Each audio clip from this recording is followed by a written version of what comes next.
تمہاری سفارش پر تمہارے غلام کے چہرے کو چاند سی شباہت دے دی، سبحان اللہ سبحان اللہ خوبصورتی عطا کریں گے۔ اللہ تبارک و تعالیٰ نے اس بندے کو میرے آقا کی سفارش پر پھر سے حسن و جمال عطا کیا۔ میں یہ بات جب پڑھتا ہوں آنکھیں بھیگ جاتی ہیں، اسی لیے پھر بریلی کے امام کی بات یاد آتی ہے، جو نہ بھولا ہم غریبوں کو رضا، جو نہ بھولا ہم غریبوں کو رضا، یار اس کی اپنی عادت کیجئے۔ اے مسلمانوں، میں آج پھر سے تمہیں قریب لا کر کے کہتا ہوں، ادھر ادھر مت دیکھو۔ اگر تمہارے دردوں کو کوئی آج سمجھنے والا ہے، تمہارے غموں کو اور تمہارے غم کی داستان کو کوئی اگر سننے والا ہے تو میرے آقا کی ذات ہے، وہ تاجدار مدینہ کی ذات ہے۔ دنیا تمہارے غموں پر ہاتھ نہیں رکھتی، یہ تمہارا مذاق اڑاتی ہے۔ تم جس کے پاس جا کر کے شکایت کرتے ہو ہمارا یہ حال ہو گیا، ہمارا وہ حال ہو گیا، ہم نے دیکھا ہے کہ یہ دنیا داروں نے ہمیشہ ہمارا مذاق اڑایا ہے۔ تمہارے ہاتھ میں 2 چاکلیٹ دے دیں گے، تمہارے ہاتھ میں کوئی چیز تھما کر کے بھیج دیں گے، لیکن تمہارے دردوں کا مداوع کرنے والا کوئی نہیں۔ اگر کوئی ہے سچی محبت تم سے کرنے والا، وہ آمنہ کا لال ہے، وہ میرے مصطفیٰ کی ذات ہے۔ اسی لیے میں کہتا ہوں، جو قبر میں جا کر کے بھی میرے آقا ہم گنہگاروں کو یاد کرتے رہے، معراج کے سفر میں پہنچ کر اپنے رب کریم کی بارگاہ میں ہم گنہگاروں کی سفارش کرتے رہے، کیا تمہیں یہ زیب نہیں دیتا کہ آج رسول پاک صلی اللہ علیہ وسلم کے لیے اپنی زندگیاں وقف کر دو، اپنے شب و روز وقف کر دو؟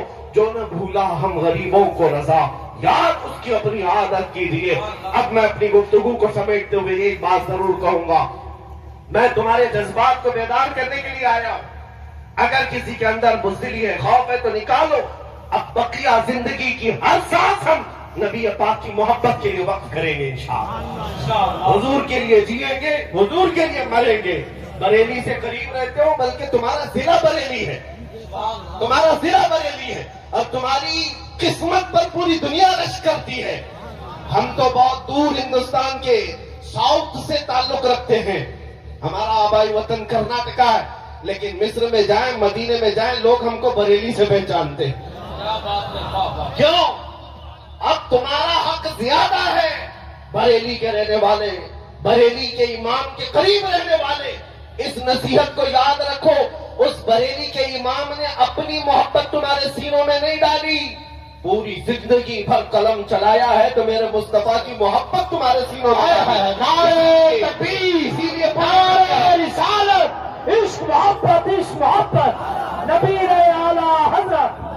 اسی لیے پوری دنیا آج یہ برملا کہتی ہے، ڈال دی قلب میں عصمت مصطفیٰ سیدی اعلیٰ حضرت پہ لاکھوں صلاح۔ اس بریلی کے امام کی یہ نصیحت یاد رکھو۔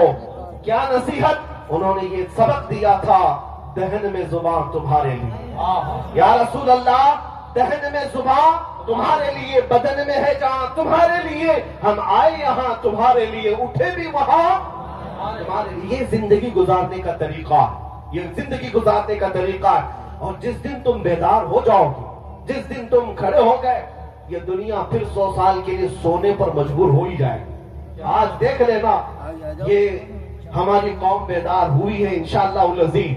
اب یہ بچے خاموش نہیں رہیں گے۔ جواب دینے کا طریقہ صرف تلوار چاقو چھری نہیں ہے، ہم ان چیزوں کا استعمال کرتے نہیں، ہمارے پاس جو طاقت ہے وہ عشق مصطفیٰ کی طاقت ہے۔ یاد رکھو، ہر دشمن کا مقابلہ گولی، بم، بارود، چاقو چھری، تلوار سے نہیں ہوتا۔ بعض دشمن وہ ہیں جو صرف تمہیں جلانا چاہتے ہیں، ان کا ڈیفنس، ان کا مقابلہ کس بات سے کرو گے؟ ایک بار اگر کوئی توہین کرتا ہے، حضور پاک صلی اللہ علیہ وسلم کی ذات پر انگلی اٹھاتا ہے، تو اس کا جواب تو ہم دیں گے ہی دیں گے، لیکن یہ قسم کھا کر کے جائیں گے کہ اب ہر بچے کو عاشق رسول بنا کر رکھیں۔ سبحان اللہ، سبحان اللہ۔ اور اپنوں میں تو اپنوں میں، تمہارے خیموں میں بھی آ کر کے ہم مصطفیٰ کے نعرے لگا کر جائیں۔ کیا بات ہے، یہ بات ہوگی، دیکھنا آپ، یہ بات ہوگی جس دن تم یہ طے کر لو گے، ہر خیمے سے آواز آئے گی لبیک یا رسول اللہ۔ آپ نے آج یہ گستاخیاں دیکھ کر کے ہو سکتا ہے نروس پن محسوس کیا ہو، تھوڑا بہت تکلیف تو ہوتی ہے، لیکن ایک بات میں بتا کر چاہتا ہوں، یہ جتنے کتے بھونکتے ہیں چند دنوں کی بات، یہاں پر بھی ذلیل ہو کے مرتے ہیں، آخرت میں بھی ذلت ان کا ٹھکانہ ہے۔ لیکن 1400 سال سے کئی گستاخ آئے، حضور کی شان میں توہین کرنے والے کتنوں کو یاد ہے؟ کچھ کے نام یاد ہوں گے، ابو لہب، عتبہ، شیبہ، ابو جہل، لیکن وہ کیا گستاخی کرتے تھے یہ کسی کو پتا ہے؟ بھول گئے ہوں گے لوگ، سب ختم ہو گیا۔ آج بھی جو کر رہے ہیں یہ برساتی کیڑے ہیں، ان کو ایسا لگتا ہے کہ ساری گاڑی یہی چلا رہے۔ ہمارے یہاں ایک مثل بولی جاتی ہے، بیل گاڑی کے نیچے ایک کتا چلتا ہے اور وہ کتا یہ سمجھتا ہے پوری گاڑی میں چلا رہا ہوں، اور بیل گاڑی جب آگے چلی جاتی ہے تو اسے پتا چلتا ہے کہ اس کو تو کوئی اور بیل چلا رہے تھے۔ ان کتوں کو ابھی تھوڑے دنوں کے بعد پتا چلے گا گاڑی کوئی اور چلا رہا تھا۔ ایک بات آپ کو میں بتا دوں، ان کا بھونکنا بند ہو جائے گا، ختم ہوگا، لیکن اگر کوئی چیز ہمیشہ باقی رہے گی تو کیا ہے؟ رہے گا یوں ہی ان کا چرچا رہے گا، سبحان اللہ، رہے گا یوں ہی ان کا چرچا رہے گا۔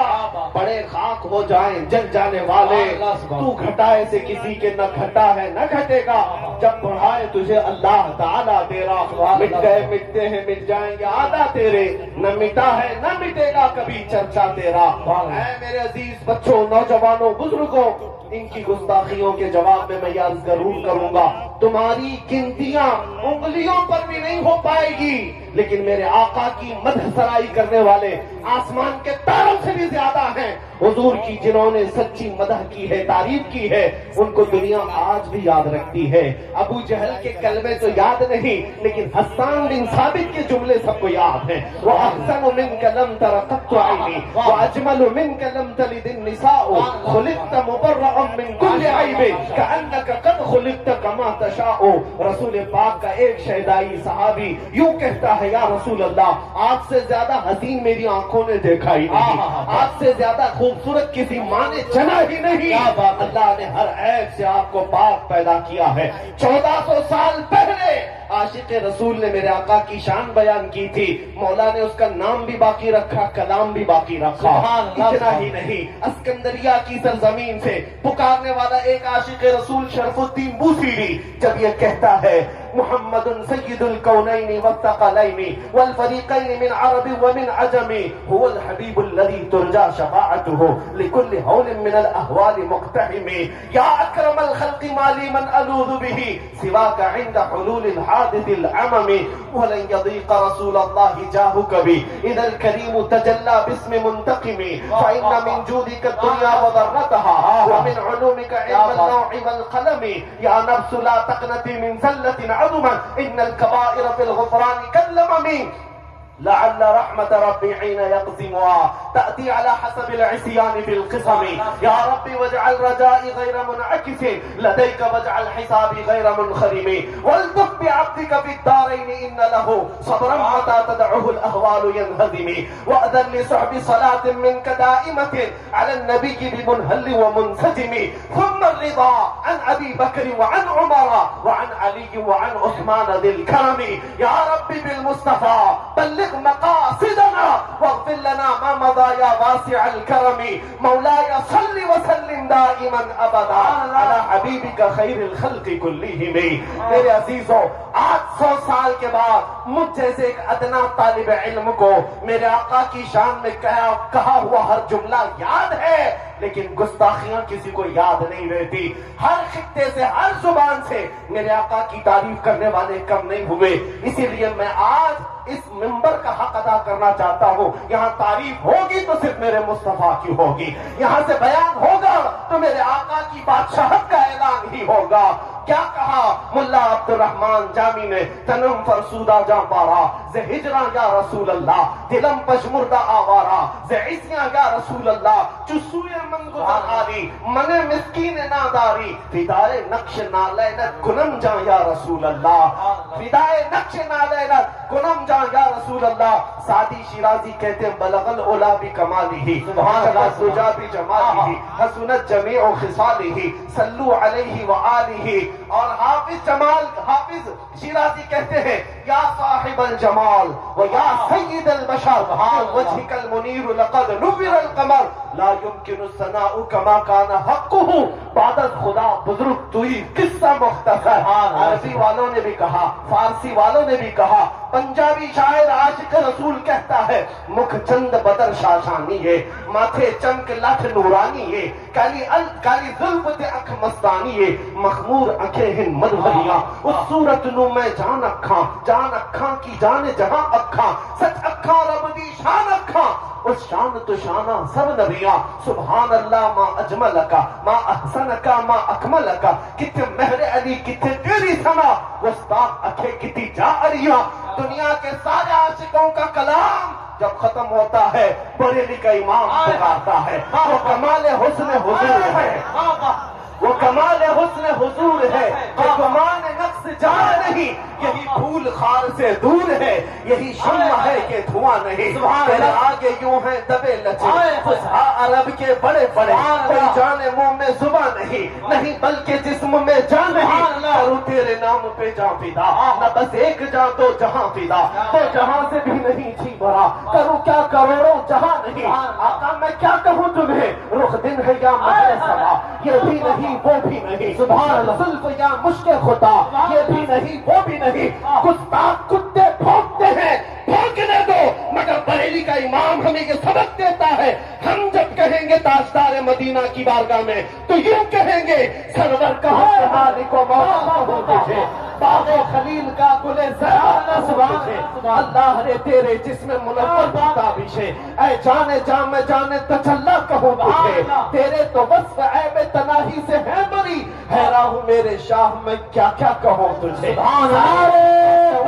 سمجھیے جسے ہے اس اونچے سے اونچا ہمارا نبی، سارے اچھوں سے اچھا سمجھیے جسے ہے اس اچھے سے اچھا ہمارا نبی. کچھ گئی جس کے آگے سبھی مشعلے، شمع وہ لے کر آیا ہمارا نبی، سب چمک والے اجلوں میں چمکا کیے، اندھے شیشوں میں چمکا ہمارا نبی. خلق سے اولیاء، اولیاء سے رسول اور رسولوں سے اعلیٰ ہمارا نبی. ملک کونین میں انبیاء تاجدار اور تاجداروں کا آقا ہمارا نبی. غمزدوں کو مزدہ دیجئے کہ ہے رضا، ہم بے قصوں کا سہارا ہمارا. نعرہ تکبیر، نعرہ رسالت، عظمت مصطفیٰ، شہید اعظم کانفرنس، مسلک اعلیٰ حضرت، نبی اعلیٰ حضرت. کیا بات ہے. بس اس منبر کا حق یہی ہے کہ ایک عاشق رسول کی زبان سے نکلے ہوئے اشعار کو پڑھ دیا جائے، اور جس منبر پر اعلیٰ حضرت کے اشعار پڑھے جائیں میں سمجھتا ہوں منبر کا حق ادا ہو گیا. ہاں باقی ہم جیسوں کی تعریف کرنے کے لیے اسٹیج نہیں سجایا جاتا، یہ منبر میرے مصطفیٰ کی شان کے لیے ہے، اور جو ان پر فنا ہو گئے ان کی شان تو ویسی بیان ہوتی. اس لیے اب آؤ، اخیر میں میرا میسج یہی ہے، اسی بات کو اپنی زندگی سمجھ کر کے چلو. انہیں جانا انہیں مانا، انہیں جانا انہیں مانا، نہ رکھا غیر سے کام. للہ الحمد میں دنیا سے مسلمان گیا. مولا کریم اس شیش گڑھ کو عشق گڑھ بنا ہے. اللہ تعالیٰ ان کو عشق کا مرکز عطا کرے. اے رب کریم یہاں کے ہر بچے کو عاشق رسول بنا، غازی اسلام بنا، میرے آقا کا سپاہی بنا. جب تک یہ جیے مولا ان پر بلاؤں کو دور کر دے.